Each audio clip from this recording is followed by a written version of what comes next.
ये अभी जो हमारे देश में पूरी दुनिया में हालात हैं, पूरी दुनिया में इस वक्त कोरोना वायरस का जो पूरा समस्या बनी हुई है। एक वायरस एक दुनिया के कोने में आया और उसने पूरी दुनिया के अंदर इस वक्त हंगामा मचाया हुआ है। हम बहुत भाग्यशाली हैं हमारे देश में ये वायरस थोड़ा लेट आया, क्योंकि ये नया वायरस है। ये कैसे काम करता है, ये कैसे अफेक्ट करता है, इसके बारे में बहुत ज़्यादा स्टडीज़ नहीं है। लेकिन चूंकि हमारे देश में ये लेट आया, इस वजह से दूसरे देशों में इसने कैसे प्रभावित किया उससे हम लोग सीख ले सकते हैं। और अगर हमने वहाँ से सीख लेके उचित समय पे उचित कदम नहीं उठाए तो फिर हम अपने आप को आगे माफ़ नहीं कर पाएंगे। तो पूरी दुनिया के अंदर जिस तरह से ये वायरस फैला है, और ख़ास तौर से इटली, ईरान, चाइना के जो एग्ज़ाम्पल्स हम लोगों के सामने आ रहे हैं, जिन देशों ने इसको अच्छे से डील किया उनके एग्ज़ाम्पल्स हम लोगों के सामने हैं। उससे ये साफ जाहिर है कि इसको जितनी जल्दी रोका जाए, ज़्यादा फैलने से उतना ज़्यादा अच्छा है। अभी दिल्ली के अंदर हमारे पास 27 केसेस हैं। इन 27 केसेस में 6 केसेस ट्रांसमिशन के हैं, मतलब कि 6 केस वो हैं जो एक आदमी से दूसरे को लगे। 21 केस ऐसे हैं जो बाहर से विदेश घूम के लोग आए थे और वो बाहर से इस वायरस को लेके आए। तो फिलहाल दिल्ली के अंदर अभी ये इस स्टेज में है कि ये एक से दूसरे को अभी तक ज़्यादा फैला नहीं है, केवल 6 लोगों को अभी तक ये फैला है। अगर आज हमने इसके ऊपर कठिन कदम नहीं उठाए, कल को अगर ये कुछ दिन के अंदर मान लीजिए 1000 केस हो गए, 1500 केस हो गए, तो उसके बाद अगर हम लॉकडाउन करेंगे तो उसका उतना ज़्यादा असर नहीं होगा जैसे अभी इटली में देखने को मिल रहा है। दूसरा, अगर ज़्यादा केसेस करने के बाद हम लॉकडाउन करेंगे, उन ज़्यादा केसेस को शायद हमारे अस्पताल और पूरा का पूरा हमारा हेल्थ इंफ्रास्ट्रक्चर है वो भी उसको डील नहीं कर पाएगा और उस वजह से ज़्यादा मौत हो सकती हैं।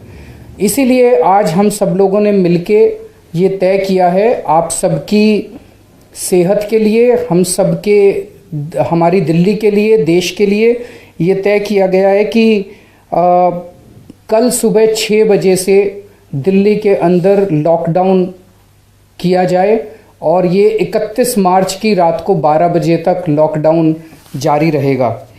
इस लॉकडाउन के तहत क्या क्या होगा और क्या क्या चीज़ें सस्पेंड होंगी और क्या क्या चीज़ें लागू रहेंगी, मैं आपको बता देता हूँ। इस लॉकडाउन के तहत कोई भी पब्लिक ट्रांसपोर्ट सर्विस अलाउ नहीं की जाएगी। इसमें प्राइवेट बसें, taxi, auto rickshaw, rickshaw, e rickshaw ये अलाउ नहीं की जाएंगी, ये बंद होंगी। डीटीसी की बसें 25% चलेंगी और वो इसलिए ताकि जो एसेंशियल सर्विसेज प्रोवाइड करने वाले लोग हैं दिल्ली के अंदर वो अपने अपने गंतव्य स्थान पे जा सकें। दिल्ली के सारे शॉप्स, बाज़ार, commercial establishment, factory, workshop, office, godown, weekly बाज़ार ये सब बंद रहेंगे। दिल्ली से सटे हुए सारे स्टेट्स के साथ जो दिल्ली के बॉर्डर्स हैं ये बॉर्डर्स सील कर दिए जाएंगे, एक्सेप्ट जो एसेंशियल आइटम्स आने हैं। मान लीजिए पड़ोसी राज्य से दूध आ रहा है, सब्जियां आ रही हैं, खाने पीने का सामान आ रहा है, जो एसेंशियल आइटम्स हैं केवल वो अलाउ किए जाएंगे, बाकी बॉर्डर्स सील कर दिए जा रहे हैं। इंटरस्टेट बसेस, ट्रेन्स और मेट्रो सर्विसेज ये भी सस्पेंड की जा रही हैं। सभी डोमेस्टिक और इंटरनेशनल फ्लाइट्स दिल्ली में जो आ रही हैं वो सारी सस्पेंड की जा रही हैं। कंस्ट्रक्शन एक्टिविटी सारी दिल्ली के अंदर बंद की जा रही है। जितने रिलीजियस प्लेसेस हैं किसी भी धर्म के हों वो सारे बंद किए जा रहे हैं। और सभी लोगों से ये निवेदन है कि वो ज़्यादा से ज़्यादा अपने घर में रहें। पूरी दुनिया से जो हमें सीखने को मिला वो यही कि जितना आप कम से कम बाहर निकलेंगे, जितना आप कम से कम दुनिया के संपर्क में आएंगे, उतना हम अपने आप को बचा सकते हैं। हम बार बार यही कह रहे हैं कि आप खुद अपने आप को कोरोना से बचा सकते हैं। तो आप अपने घर में ज़्यादा से ज़्यादा रहें, अनलेस बहुत ज़रूरी ना हो। बहुत ज़रूरी हो बाहर जाना, मान लीजिए दूध लेके आना है, सब्जी लेके आना है, तभी बाहर निकलें, अदरवाइज़ आप बाहर ना निकलें। इन रेस्ट्रिक्शन से, लॉकडाउन से जनता के हित के लिए निम्न सर्विसेज को इससे एग्जेम्प्ट किया जा रहा है। एक तो जो कानून व्यवस्था को लागू करने वाले जितने ऑफिसेज हैं और जो मजिस्ट्रियल ड्यूटीज़ हैं, उन सारे ऑफिसेज को इससे एग्जेम्प्ट किया जाएगा, वो जारी रहेंगे। पुलिस का कामकाज जारी रहेगा, सभी अस्पताल और हेल्थ इंफ्रास्ट्रक्चर जारी रहेगा, फायर डिपार्टमेंट जारी रहेगा, प्रिजन डिपार्टमेंट चलता रहेगा, राशन की दुकानें जारी रहेंगी, चलती रहेंगी, बिजली के दफ्तर जारी रहेंगे, पानी की सप्लाई से संबंधित सभी विभाग जारी रहेंगे, म्युनिसिपल सर्विसेज जारी रहेंगी, जैसे साफ सफाई। दिल्ली विधानसभा का कल बजट सत्र है, उसके लिए जो भी कामकाज है वो जारी रहेगा। पे एंड अकाउंट्स ऑफिस जो सरकार का है वो जारी रहेगा। प्रिंट और इलेक्ट्रॉनिक मीडिया ये जारी रहेंगे। बैंकों के कैशर और टेलर, ताकि लोग अपने पैसे निकलवा सकें, वो जारी रहेंगे। टेलीकॉम, इंटरनेट और पोस्टल सर्विसेज जारी रहेंगी।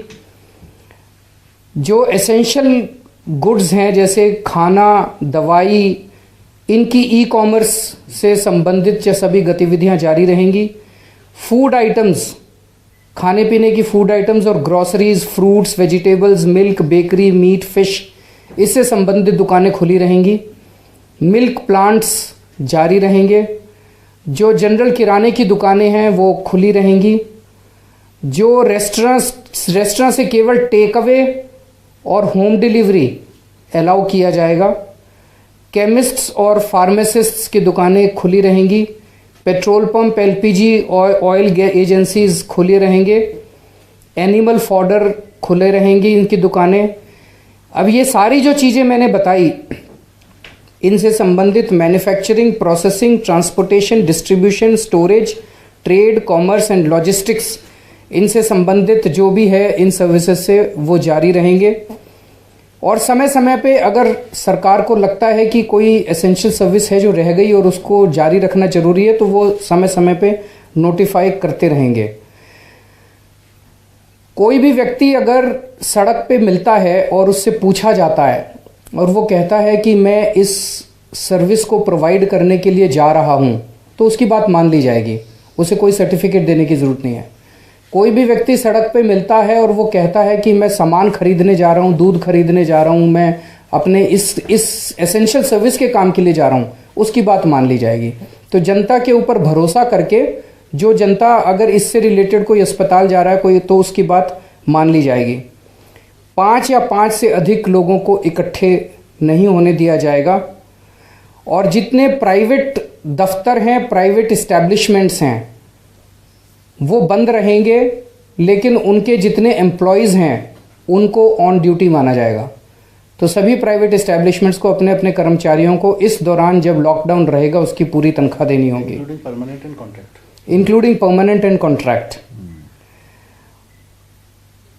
भारत सरकार से, चूंकि दिल्ली के अंदर भारत सरकार के भी दफ्तर हैं, भारत सरकार से संबंधित जो भी ऑर्डर होंगे वो भारत सरकार अपने अलग से निकालेगी, वो इसके दायरे में नहीं आएंगे।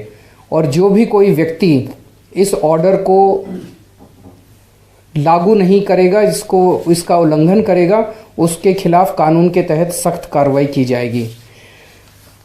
दूसरा, अभी तक काफ़ी ये सुनने में आ रहा है कि मास्क की और सैनिटाइजर्स की काफ़ी ब्लैक हो रही है। हम सरकार की तरफ से उन सभी लोगों को चेतावनी देना चाहते हैं कि ऐसे वक्त में जब लोग इतनी विपदा में हैं, अगर आप इस तरह की कालाबाजारी करते हैं तो ये आप गलत काम कर रहे हैं, ना केवल कानून के खिलाफ बल्कि इंसानियत के खिलाफ। तो वो आप लोग, जो लोग ऐसा कर रहे हैं, वो इससे बाज आएं और सरकार इसके खिलाफ सख्त एक्शन लेने में कोई कोताही नहीं बरतेगी। अभी तक हम 327 जगह रेड मार चुके हैं और 437 लोगों के खिलाफ हम अभी तक मामले दर्ज कर चुके हैं। तो मेरा आप सब लोगों से यही निवेदन है, हम समझ सकते हैं कि इन सब रिस्ट्रिक्शंस की वजह से आपके ऊपर काफ़ी परेशानियां सब लोगों को उठानी पड़ेगी, लेकिन अगर इस वक्त हम लोगों ने ये कदम उठा लिया तो हम इसको फैलने से रोक पाएंगे और अगर हम लोगों ने इस पूरी कार्रवाई से 10 लोगों की भी जान बचा ली, 20 लोगों की भी जान बचा ली, तो मुझे लगता है इट इज़ वर्थ इट।